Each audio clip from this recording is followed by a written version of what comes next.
छठ मैया की ढेर सारी शुभकामनाएं मेरे प्यारे व्यूअर्स एंड सब्सक्राइबर्स। एंड ऐसा माना जाता है कि यदि आप किसी कारणवश व्रत नहीं रख सकते हैं 3 दिन, ये जो भी विधि पूर्वक पूजा होता है छठ मैया का, अगर आप नहीं कर सकते तो आप सिर्फ कथा श्रवण करिए और जो इच्छा है आपकी मैया को समर्पित कर दो, अवश्य पूरी होगी।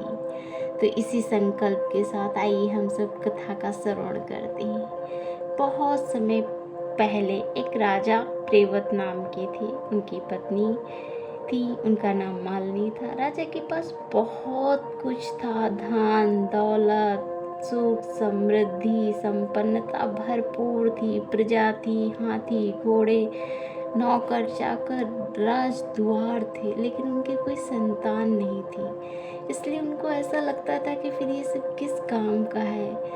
मतलब वो दुखी रहते थे, उनको लगता था कि संतान कोई भी हो, एक संतान होना बहुत ही आवश्यक है।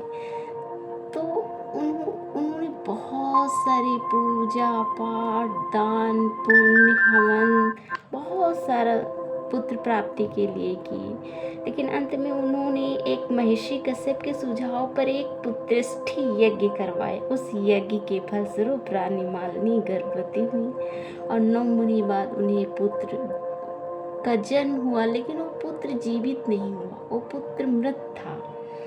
अब राजा और रानी उससे भी ज़्यादा दुखी हुए कि मतलब अभी तक तो नहीं था तो ठीक है, लेकिन होने के बाद मृत पुत्र पैदा हुआ तो फिर राजा रानी बहुत बहुत ही दुखी रहने लगे। फिर अब पुत्र का वो तो करना ही था, तो इसलिए राजा जैसे ही पुत्र को लेकर शमशान घाट की ओर जाने लगे, वैसे ही आसमान में एक दिव्य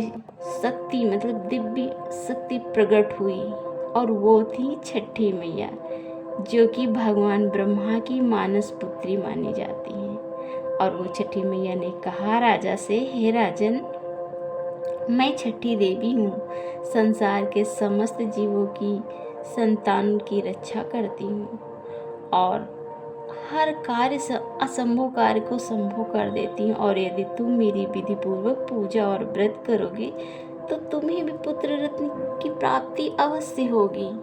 और राजा बहुत प्रसन्न हुए और पूरी श्रद्धा से छठी मैया की आराधना व्रत रखा, पूजा की, प्रजा के साथ मिलकर पूजा अर्चना की और उनकी भक्ति से प्रसन्न होकर मैया ने उनको आशीर्वाद दिया और जीवित पुत्र प्राप्त हुआ।